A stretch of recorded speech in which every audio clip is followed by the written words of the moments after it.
Hello students, today we will discuss about how is federalism practiced.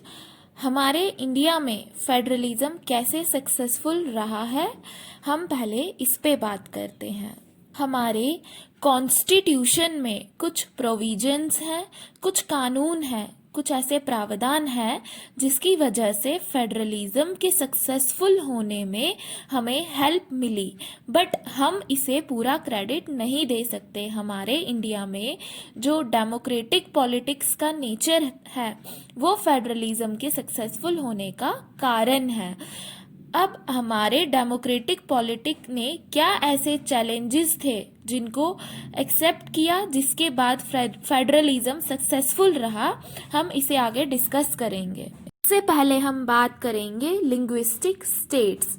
अब linguistic states क्या है? Language के based पे बने स्टेट्स।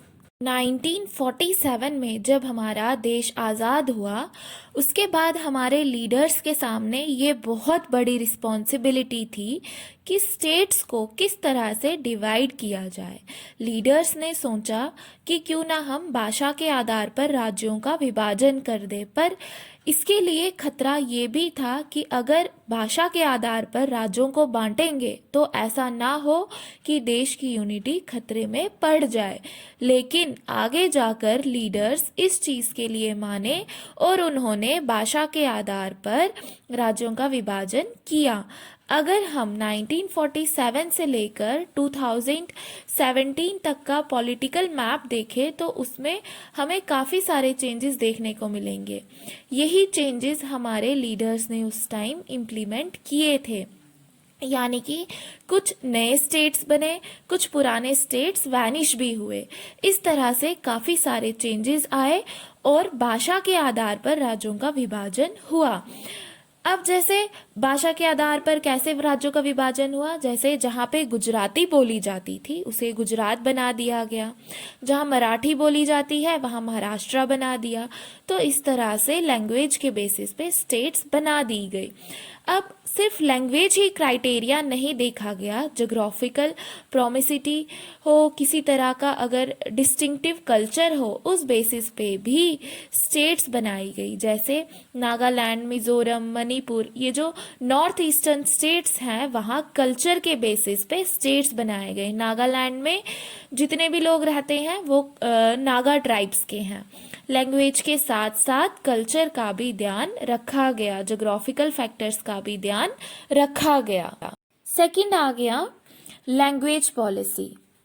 हमारे कॉन्स्टिट्यूशन में किसी भी लैंग्वेज को नेशनल लैंग्वेज का स्टेटस नहीं दिया गया है।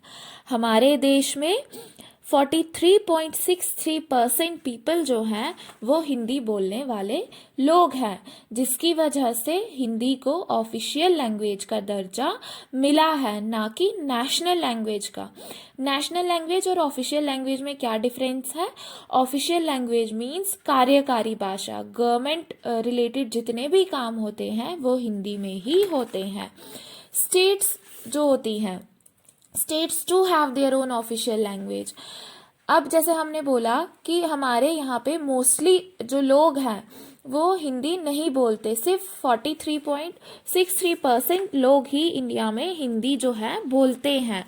तो जो हमारी बाकी की स्टेट्स हैं उनकी भी अपनी ऑफिशियल लैंग्वेज है। फॉर एग्जांपल जैसे हम महाराष्ट्र की बात करते हैं तो महाराष्ट्र में हिंदी ऑफिशियल लैंग्वेज नहीं मिलेगी, वहाँ पे हमें इंग्लिश के साथ मराठी जो है वो ऑफिशियल लैंग्वेज मिलेगी। मीन्स स्टेट की अपनी ऑफिशियल लैंग्वेज हो सकती है। हमने किसी एक लैंग्वेज को नेशनल लैंग्वेज नहीं माना है। हमने हिंदी के साथ साथ 21 और ऐसी लैंग्वेजेस हैं, इन टोटल 22 लैंग्वेजेस हैं जो हमारे कॉन्स्टिट्यूशन के शेड्यूल 8 में शेड्यूल लैंग्वेजेस के नाम से जानी जाती हैं। मतलब ये सारी ऐसी लैंग्वेजेस हैं जिसे गवर्नमेंट प्रमोट कर रही है। अब कौन सी 22 लैंग्वेजेस हैं? फर्स्ट आ गई असामीज, 1.26% लोग इंडिया के बोलते हैं ये भाषा। बंगाली 8.03%, बोडो 0.12%, डोगरी 0.21%, गुजराती 4.58%, हिंदी 43.63%, कन्नड़ 3.61%, कश्मीरी 0.56%, कोंकणी 0.19%, मैथिली 1.12%, मलयालम 2.88%, मणिपुरी 0.15%, मराठी 6.86%, नेपाली 0.24%, ओडिया 3.10%, पंजाबी 2.74%। और संस्कृत जो है वो कोई बोलता नहीं है, बट फिर भी वो हमारे कॉन्स्टिट्यूशन में वो मेंशन्ड है। संथली 0.61%, सिंधी 0.23%, तमिल 5.70%, तेलुगु 6.70%, उर्दू 4.19%। तो ये 22 लैंग्वेजेस हैं और कितने प्रपोर्शन ऑफ स्पीकर्स है ये भी मैंने आपको बता दिया। हिंदी का प्रमोशन आज भी जारी है। हिंदी मेजॉरिटी लैंग्वेज है तो हिंदी का प्रमोशन आज भी जारी है, लेकिन हिंदी का प्रमोशन बहुत ही सावधानी पूर्वक किया जा रहा है। अब जैसे श्रीलंका में सिन्हेलाज जो लैंग्वेज है वो बोली जाती थी, साथ ही तमिल भी बोली जाती थी। वहाँ के जो सिन्हेला कम्युनिटी के लीडर्स जो थे उन लोगों ने अपनी लैंग्वेज के टुवर्ड्स इतना ज़्यादा इंक्लिनेशन दिखाया कि वो दूसरी लैंग्वेजेस को नेग्लेक्ट करते चले गए। और जो सिविल वॉर हुआ वहाँ, वो भी उसके लिए एक कारण जो था, एक बड़ा रीज़न जो था वो यही था, लैंग्वेज डिस्प्यूट ही था। तो उस नज़रिए से अगर देखा जाए तो हमारी कंट्री में हिंदी का जो प्रमोशन है वो बहुत ही सावधानी पूर्वक किया जाता है। हमारी जो साउदर्न स्टेट्स हैं वहाँ हिंदी नहीं बोली जाती, तो उन लोगों को लेकिन नॉर्दर्न स्टेट्स के साथ इंटरेक्ट तो करना ही होगा ना। वो कभी भी मतलब दोनों कंट्री का एक इंटीग्रल पार्ट है, तो आपस में इंटरेक्ट होना ही है। तो साउदर्न स्टेट्स इंग्लिश के साथ कंफर्टेबल है, नॉर्दर्न स्टेट्स जो है वो उनके लिए भी इंग्लिश एक प्रोमिनेंट लैंग्वेज है। वर्ल्ड में सबसे ज़्यादा इंग्लिश इंडिया में ही बोली जाती है। तो इस तरह की डिबेट जो है वो चलती रहती है कि हिंदी को अडॉप्ट किया जाए या इंग्लिश को अडॉप्ट किया जाए। हिंदी का प्रमोशन आज भी जारी है, बट सारे जो कुछ इवेंट्स होते हैं जहाँ पे हिंदी का प्रमोशन होता है, गवर्नमेंट की भी पॉलिसी होती है हिंदी प्रमोशन के लिए, लेकिन हिंदी प्रमोशन एक तरह से इम्पोजिशन नहीं है। हिंदी को किसी के ऊपर थोपा नहीं जाता है, उसका प्रमोशन तो हो रहा है बट उसे किसी पे भी थोपा नहीं गया है। उसके बाद नेक्स्ट आ गया सेंट्रल स्टेट रिलेशंस। इंडिपेंडेंस के बाद हमारे जो फर्स्ट 3 प्राइम मिनिस्टर्स थे, यानी कि पंडित जवाहरलाल नेहरू, लाल बहादुर शास्त्री, इंदिरा गांधी, ये सभी एक ही पार्टी से थे। आफ्टर इंडिपेंडेंस हमारी इंडिया में सिर्फ एक ही पार्टी मेजॉरिटी में थी, वो थी आईएनसी, इंडियन नेशनल कांग्रेस। जब एक पार्टी मेजॉरिटी में रहती है तो तब ज़्यादातर चांसेस ये होते हैं कि पावर्स जो स्टेट गवर्नमेंट की पावर्स हैं उसे अंडरमाइन कर दिया जाता है। स्टेट गवर्नमेंट की जो भी पावर्स होती है उसे अंडरमाइन कर दिया जाता है, जो कि गलत है। और तब भी ऐसा ही हुआ। बट 1990 के बाद जब कॉलिएशन गवर्नमेंट बनने लगी, मींस गठबंधन सरकारें बनी।